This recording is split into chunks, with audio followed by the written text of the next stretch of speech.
Welcome to a day in the Word. Today's reading is Leviticus chapter 10 through Leviticus chapter 12. Leviticus chapter 10. Then Aaron's sons, Nadab and Abihu, made a mistake. They took their incense dishes and put some fire and incense in them, but they did not use the fire that was on the altar. They took fire from some other place and brought it to the Lord.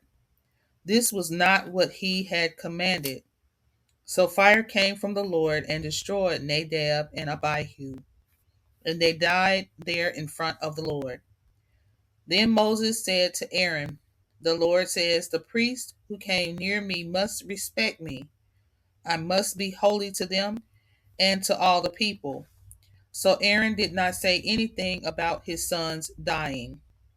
Aaron's uncle Uzziel had two sons. They were Mishael and Elazaphan. Moses said to these sons, "Come here and get your cousins' bodies and carry them away from this holy place and take them outside the camp." So Mishael and Elzaphan obeyed Moses. They carried the bodies of Nadab and Abihu outside the camp. Nadab and Abihu were still wearing their special woven shirts. Then Moses spoke to Aaron and his other sons, Eleazar and Ithamar. He said, "Don't show any sadness. Don't tear your clothes or mess up your hair. If you do anything to show your sadness, you will be killed, and the Lord will show his anger against everyone. But let all the other people of Israel, your relatives, cry for those the Lord destroyed with fire. But you must not even leave the entrance of the meeting tent. If you leave, you will die, because the Lord's anointing oil is on you." So Aaron, Eleazar, and Ithamar obeyed Moses. Then the Lord said to Aaron, "You and your sons must not drink wine or beer when you come into the meeting tent. If you do, you will die. This law continues forever through your generations. You must be able to clearly tell the difference between what is holy and what is not holy, between what is clean and what is unclean. And you must teach the people about all the laws that the Lord gave them through Moses." Aaron had two sons who were still alive, Eleazar and Ithamar. Moses said to Aaron and his two sons, "When people give sacrifices as a gift to the Lord, some of the grain offering is not burned. Use that grain to make bread without yeast. You priests must eat that bread near the altar because that grain is very holy. The portion of food for you and your sons will come from the special gifts to the Lord, so you must eat that food in a holy place.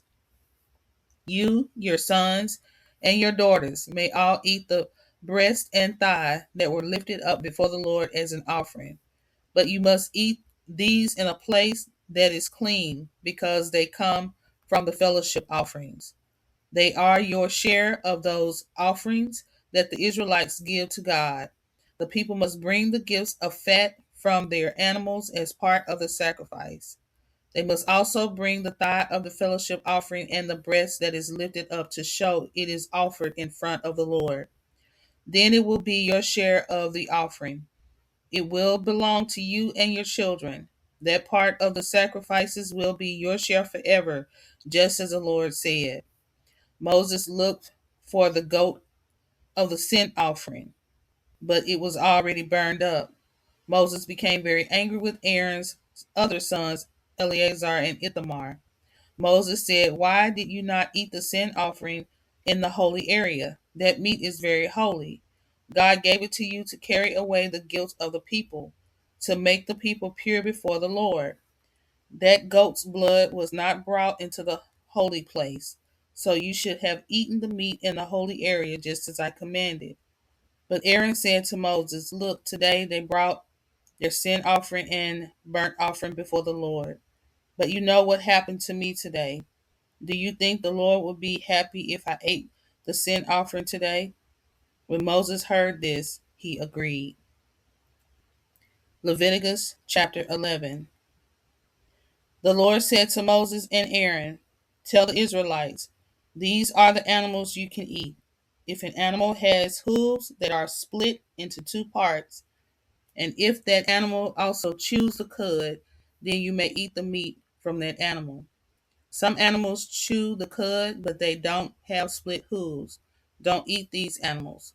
Camels, rock badgers, and rabbits are like that, so they are unclean for you. Other animals have hooves that are split into two parts, but they don't chew the cud. Don't eat these animals. Pigs are like that, so they are unclean for you. Don't eat the meat from these animals. Don't even touch their dead bodies. They are unclean for you. You may eat everything that lives in the sea or in a river that has fins and scales, but you must not eat anything that lives in the sea or in a river and does not have fins and scales. Just the thought of eating such a creature should make you sick. This will never change. So don't ever eat meat from anything like that. Don't even touch its dead body.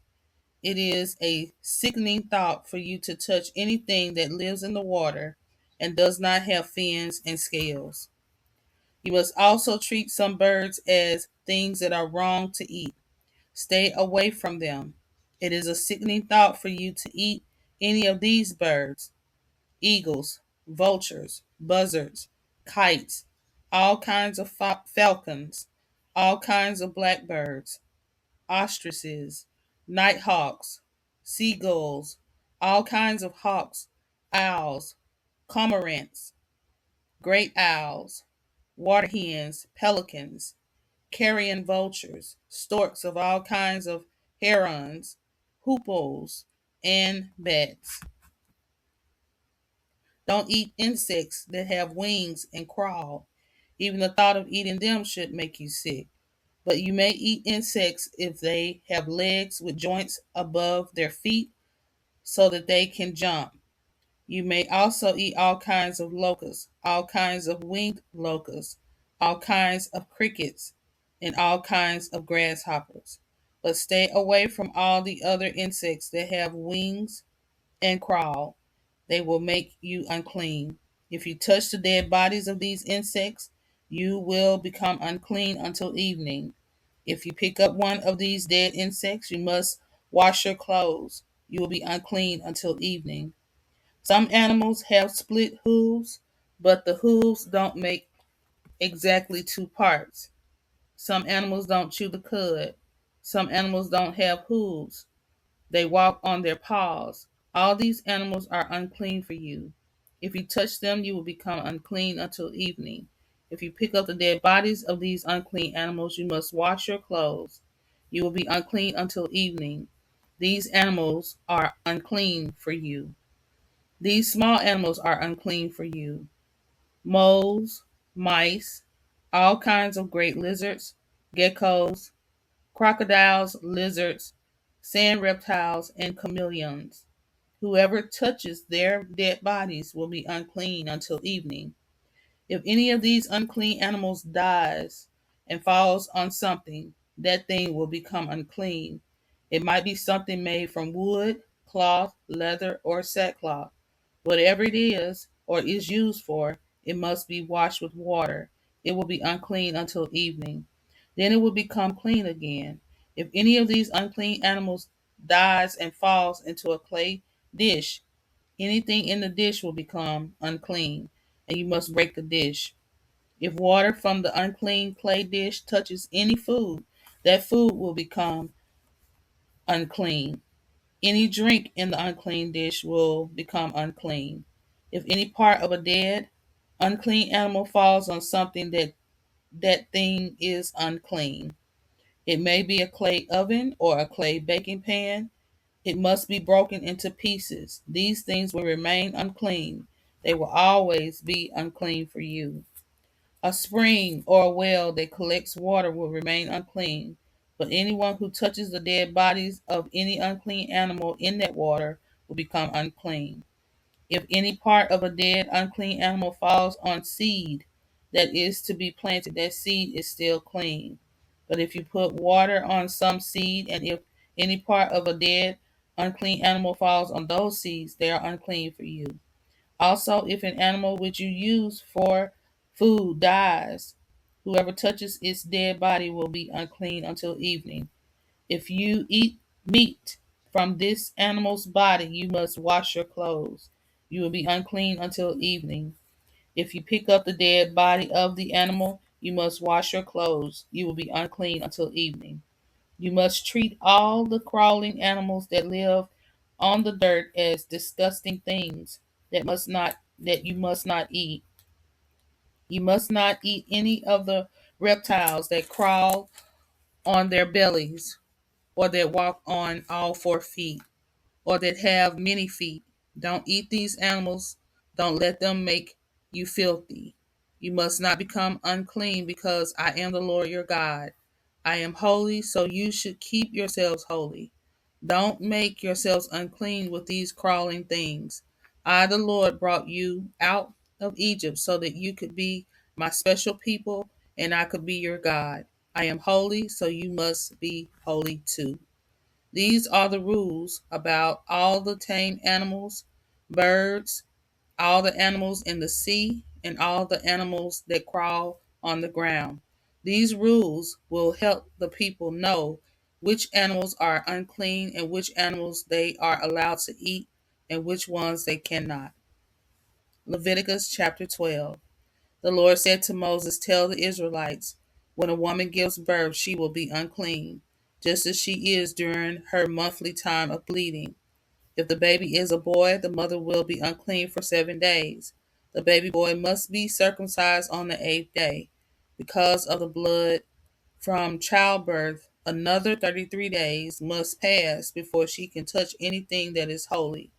She must not enter the holy place until the time of her purification is finished.